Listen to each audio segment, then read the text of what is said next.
I have people here on this call who are Black, and I have raised them in my home. And I'm not going to say names and I'm not going to call out stuff, but I have raised what I've called like my rainbow tribe of people. And and so often, in every circle that I'm in, and it doesn't matter where it is, it can be in a rehearsal room or a coaching or the poker room or the fringe or on the road, I am called mama. Everybody calls me mama. That is the name. And every time one of these Black kids die, all I can think about is I am a mother, and my mother's heart jumps out of my body. And I feel such great empathy and deep understanding for the parents. And then I am completely and immediately reminded that my son, and who is just around the same age, a little bit older than Val's son, who is very ginger, would still be alive. Every one of these stories, he would still be alive. And I'm constantly reminded of that. And I'm left with nothing but the decision to act upon that. So it comes to me from a place of a mother's heart, as everything is. And then it follows into organization.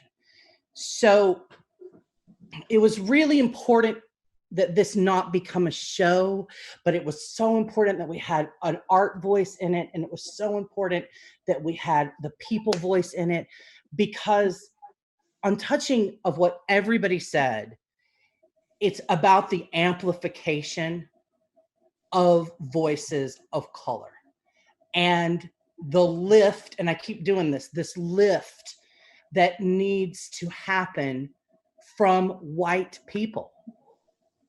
I have talked to so many of Black people that matter so deeply in my life about that line. And this is what I want to say to white people.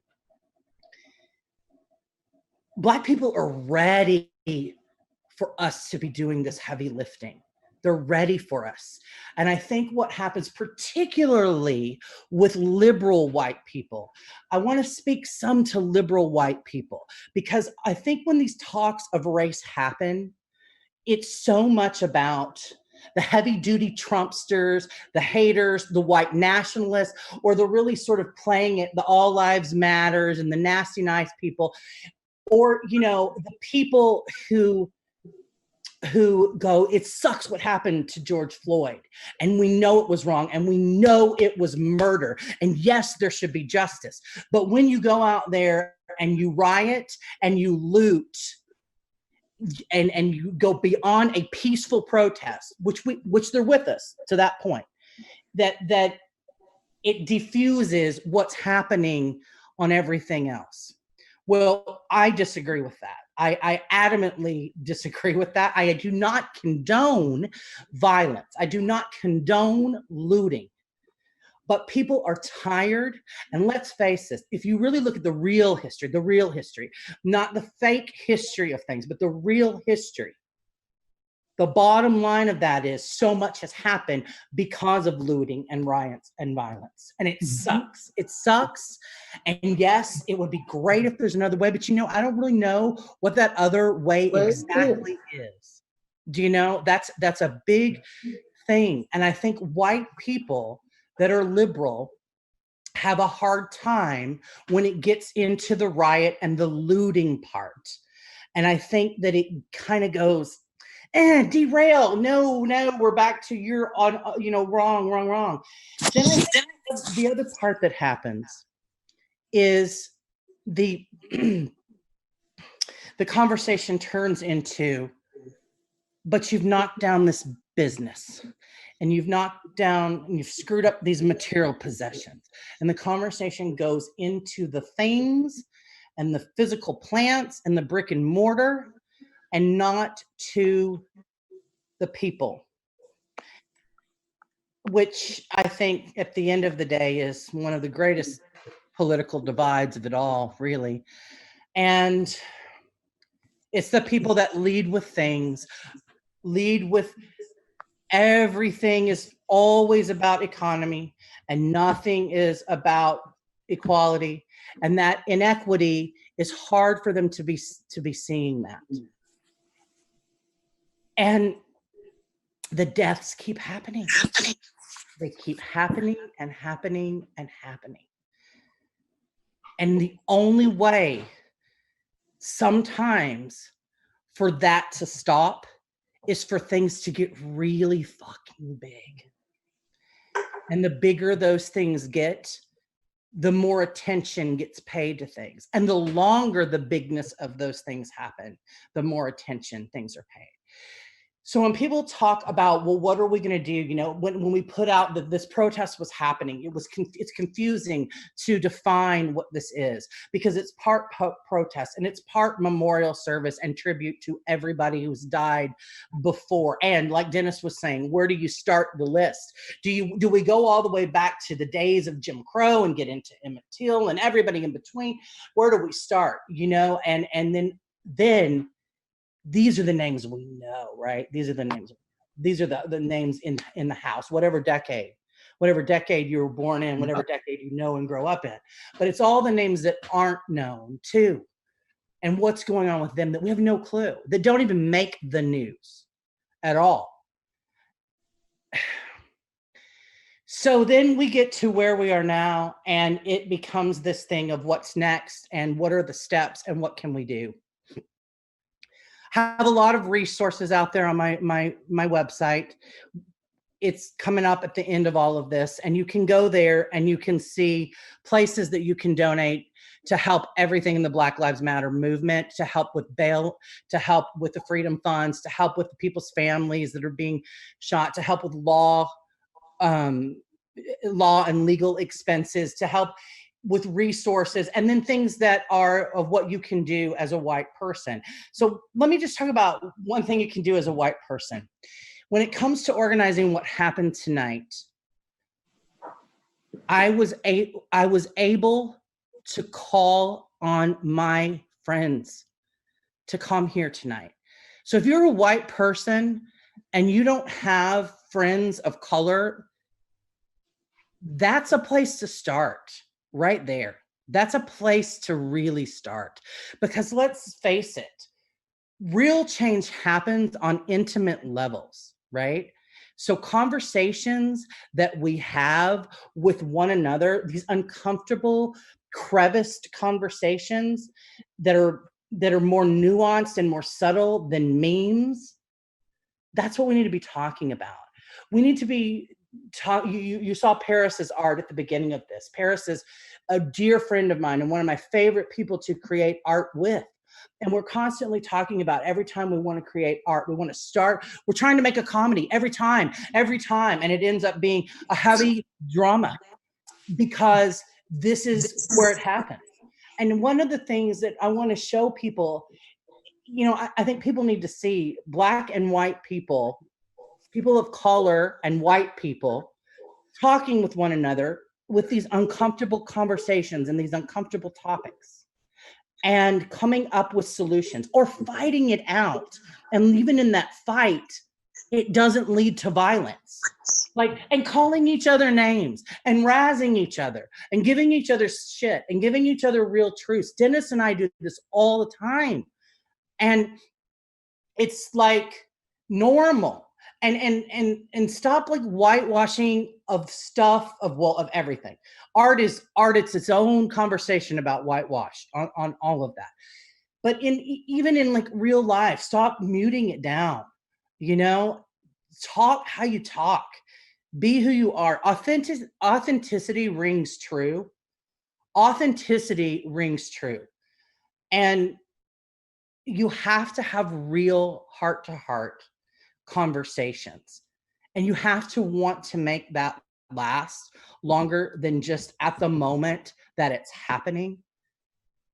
Because all the real organization, of any of what happened tonight, other than the teens doing the behind the scenes work and the promotion that went into it.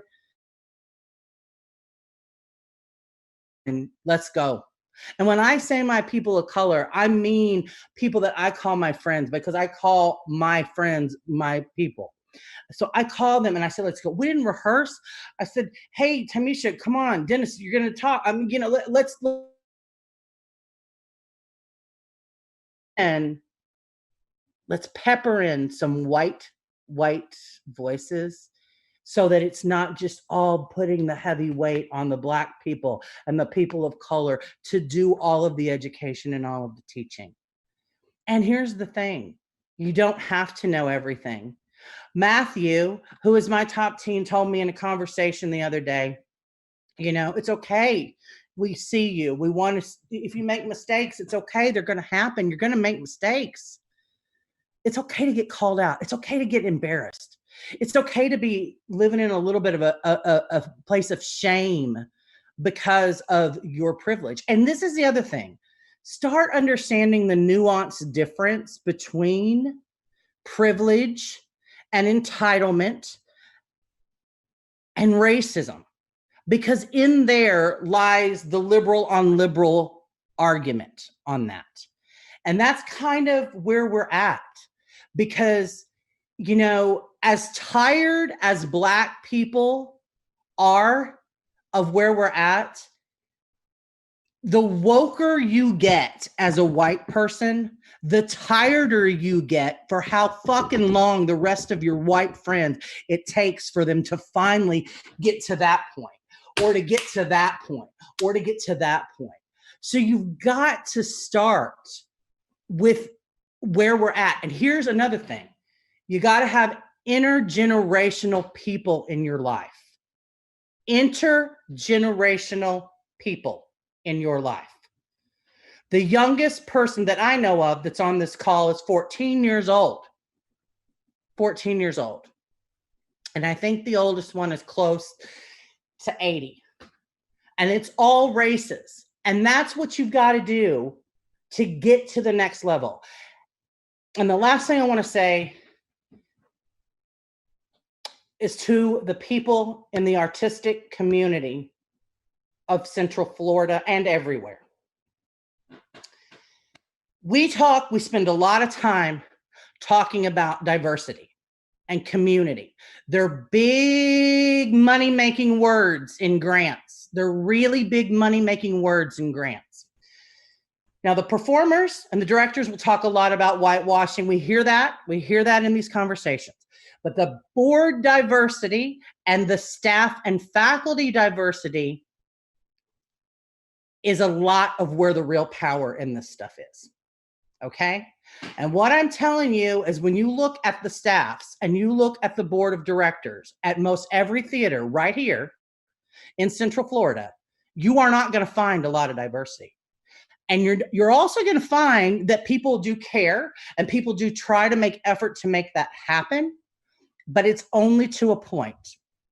And I'll leave it with this one story. When we did Trayvon Martin a few years back, a normal season audition for BMP at the time would be about 250 people coming to a season audition, of which I would be able to say 10 or so would be a person of color. And I could name those 10 of who would be at that audition, regardless of what the season was. But when I put Trayvon Martin on the stage, I had 75 Black people come to an audition, and I didn't know but about 5 or 10 of them. It matters what is being written. If people of color can't think that they can be in your plays or in your arts or on your boards or on your panel because they don't see the representation there, not because they think that you're bad or because they don't necessarily like the work you're doing or not, it's because they don't see a representation or an effort being made to make that happen, then that is a problem. That is a real problem.